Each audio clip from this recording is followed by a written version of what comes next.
La corona de la monja, una misteriosa monja se aparece por las noches en el templo.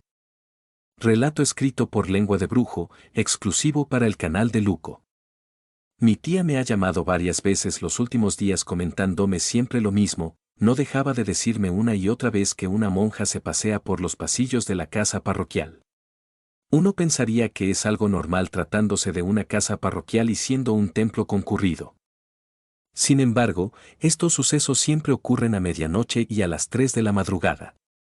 Me he dado cuenta de que solo me marca a mí porque, al parecer, soy el único que la ha escuchado. Por más que le he dicho a mi tía que se tranquilice y que vuelva a dormir porque todo puede ser producto de su imaginación, me he dado cuenta de que últimamente tranquilizarla se ha vuelto cada vez más complicado. Así fue como decidí ir yo mismo a echar un vistazo y ver con mis propios ojos qué era lo que tanto le espantaba a mi tía. Quisiera ponerlos en contexto un poco antes de profundizar en la historia. Tengo un tío que es sacerdote, ya mayor de edad, y mi tía, quien es su hermana, siempre lo ha ayudado con las tareas del templo y la casa parroquial. Sin embargo, últimamente estas tareas se han vuelto un poco complicadas, sobre todo cuando se acerca Semana Santa. Desde un mes antes comienzan las preparaciones para la representación del Vía Crucis. En todo el pueblo de El Sabino se lanza una convocatoria por si alguien quiere participar en la representación. Tratándose de un pueblo sumamente católico, la respuesta de la gente es impresionante. A menudo, quienes participan en las representaciones se quedan trabajando hasta tarde en la casa parroquial, ya sea revisando vestuarios, practicando o realizando otras tareas. Tan absortos están que no se dan cuenta de la hora, y es justo cuando ocurren las cosas. Siempre, como un relojito, 2 semanas antes de la Semana Santa, cada año se repite lo mismo. Solo algunos han sido testigos de esto, la monja que camina por los pasillos de la casa parroquial. Al principio, quienes la han visto pensaban que se trataba de una monja común y corriente. Sin embargo, al escucharla hablar, notaron que el dialecto que usa no es usual, o al menos no es conocido. Mi tío, el sacerdote, ha llegado a decir que habla en latín y parece estar rezando o diciendo fragmentos de la Biblia. Pero lo más inquietante es que algunas personas que la han visto aseguran que lleva una corona de espinas sobre la cabeza. Cuando escuchan sus pasos por el pasillo, lo primero que hacen es cerrar con llave la habitación en la que se encuentran. Aseguran la puerta y pegan el oído para verificar que la monja siga su camino. Yo, en lo personal, siempre pensé que eran patrañas, cuentos inventados por la gente del pueblo. Es común que en lugares así surjan leyendas y relatos. Sin embargo, lo que no me esperaba era que esta leyenda cobrara vida ante mis ojos. Como les comentaba al inicio, después de que mi tía me insistiera una y otra vez en que los acompañara para presenciar lo que ocurría, no tuve más opción que aceptar la invitación. Así que, con maleta en mano, llegué al Sabino, Guanajuato, un 7 de abril. Faltaban tan solo unos días para el Viacrucis y mis tíos estaban muy atareados con las preparaciones. Ni cuenta se dieron de mi llegada, por lo que decidí no estorbarles e instalarme por mi cuenta en una de las habitaciones de la casa parroquial. Apenas entré al cuarto, me percaté de que se trataba de una habitación llena de Biblias, cirios y veladoras. Parecía ser el lugar donde guardaban todo lo que le obsequiaban a la iglesia como ofrendas en cada evento.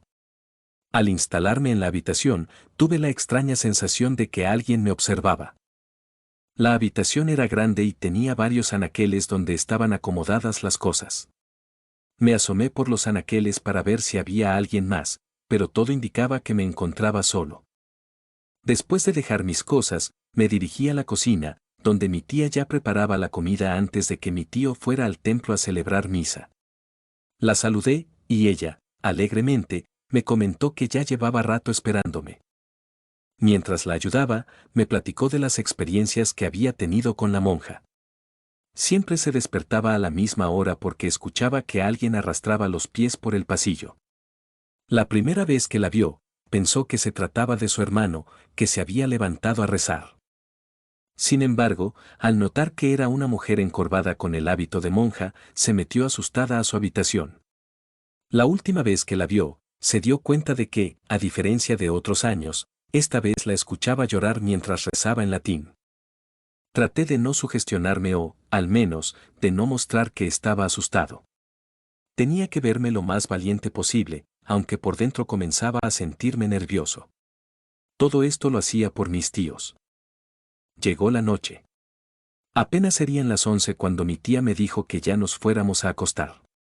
Yo planeaba quedarme despierto para ver a la dichosa monja. Me tomé un café de olla y una hogaza de pan de ajo. Mi tía me pidió que tuviera cuidado y que no intentara hacerme el valiente. Antes de irse, se acercó a mí y me dio una medallita exorcizada, diciéndome que debía darme protección. Me quedé en completo silencio. Faltaba poco para la medianoche, y miraba a todos lados, cada vez más nervioso. Entonces, las campanas del templo replicaron, marcando las 12. Y entonces la escuché. Tan exacta como un reloj, justo después de la última campanada, se oyó como alguien arrastraba los pies. Sentí como mi cuerpo se enfriaba del susto. No podía creer que esto fuera real y no una simple leyenda. De pronto, me di cuenta de que la luz de la cocina seguía encendida. Corrí a apagarla, rogando a Dios que la monja no se hubiera dado cuenta de la luz. Cerré la puerta del mosquitero con seguro y me quedé parado en medio de la cocina, esperando a ver cómo la monja atravesaba el pasillo. Y entonces la vi. Caminaba lentamente, arrastrando ambos pies. Aunque no se le veían los pies por el hábito, se escuchaba cómo los arrastraba. Tenía las manos unidas, el rostro alzado hacia arriba y una corona de espinas sobre la cabeza. Entonces empezó a rezar. Sus palabras resonaron en mi cabeza, como si llevara audífonos y solo pudiera escucharla a ella. No comprendí nada de lo que decía.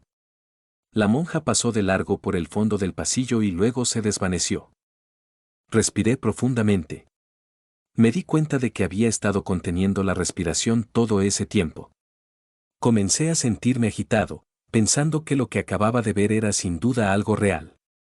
El corazón me latía rápidamente, las manos me temblaban y apenas podía articular palabra. Cuando finalmente logré decir algo, me di cuenta de que de mi boca salía vapor, la temperatura había disminuido rápidamente sin que lo notara. Después de unos 15 o 20 minutos, ya me sentía más tranquilo, así que pensé que lo mejor sería regresar a mi habitación. Confiado en que la monja solo se aparecía 2 veces en la noche, a medianoche y a las 3 de la madrugada, volví a la habitación. Abrí la puerta y, al ver la cama, me dejé caer sobre ella sin importarme nada más. De pronto, comencé a sentir una extraña sensación, algo familiar que había percibido más temprano. Una fuerte picazón en la nuca me recorrió, algo había allí conmigo y podía sentir su mirada sobre mí. Me senté en la cama, mirando a mi alrededor. El cuarto estaba completamente oscuro. No tenía ventanas, por lo que la única luz era la pantalla de mi celular. Me levanté para alumbrar los pasillos entre los anaqueles, pero la sensación había desaparecido. Regresé a la cama, cerré los ojos e intenté dormir. De repente, sentí algo extraño sobre mi rostro. Pensé que tal vez era un mosquito o una araña y, sin abrir los ojos, intenté espantar al insecto. Pero entonces toqué algo que no era ningún insecto. El corazón me retumbó en el pecho al darme cuenta de que había tocado a alguien. De hecho, ella le hizo una ligera reverencia y siguió su camino sin molestarlo. Con rezar es suficiente para que se vaya, me aseguró mi tío. Aquella afirmación me dejó desconcertado.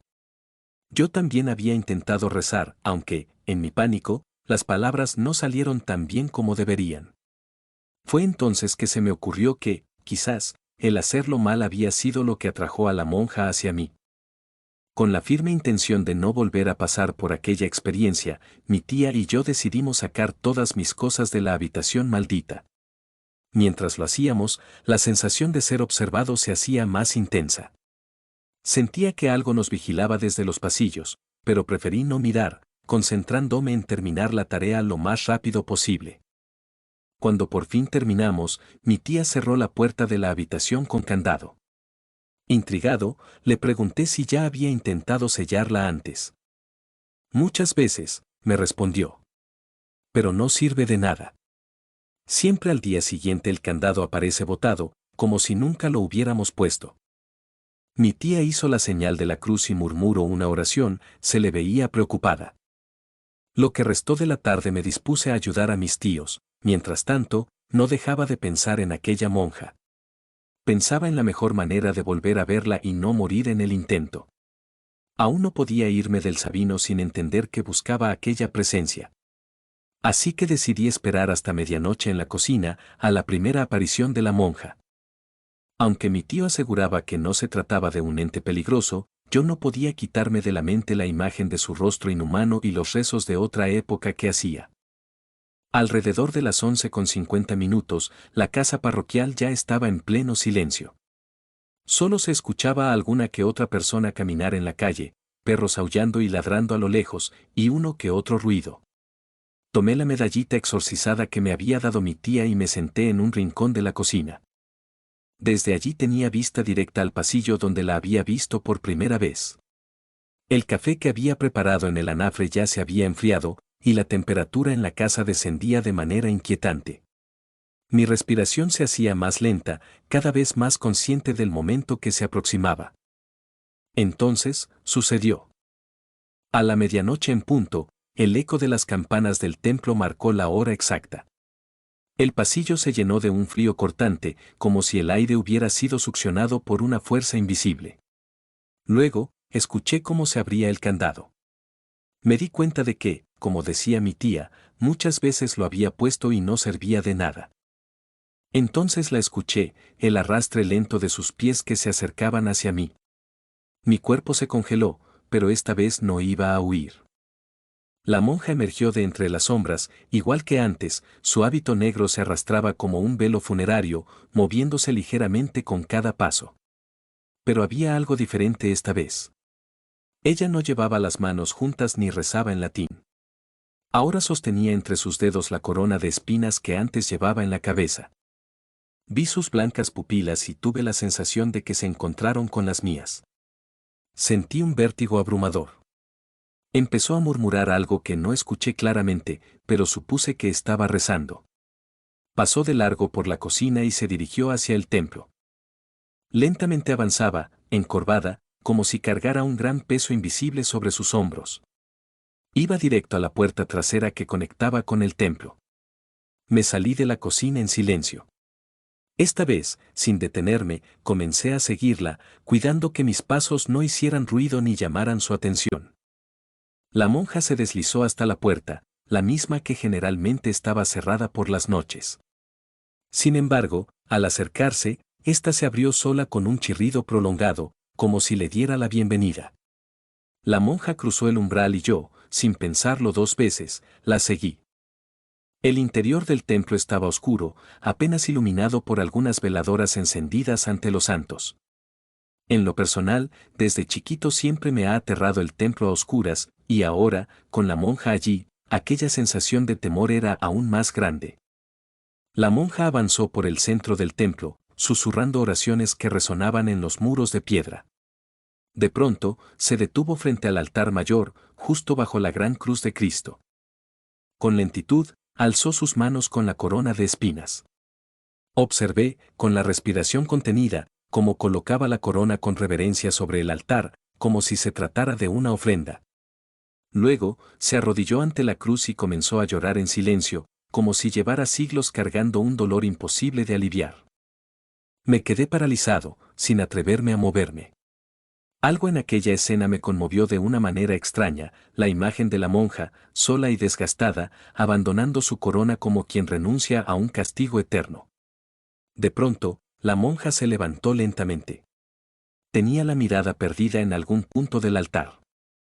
Pero justo cuando pensaba que la aparición terminaría, giró la cabeza hacia mí, como si hubiera sabido todo el tiempo que la seguía.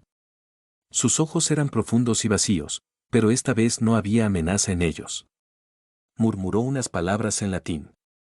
Yo no sabía qué intentaba decirme, así que me quedé callado.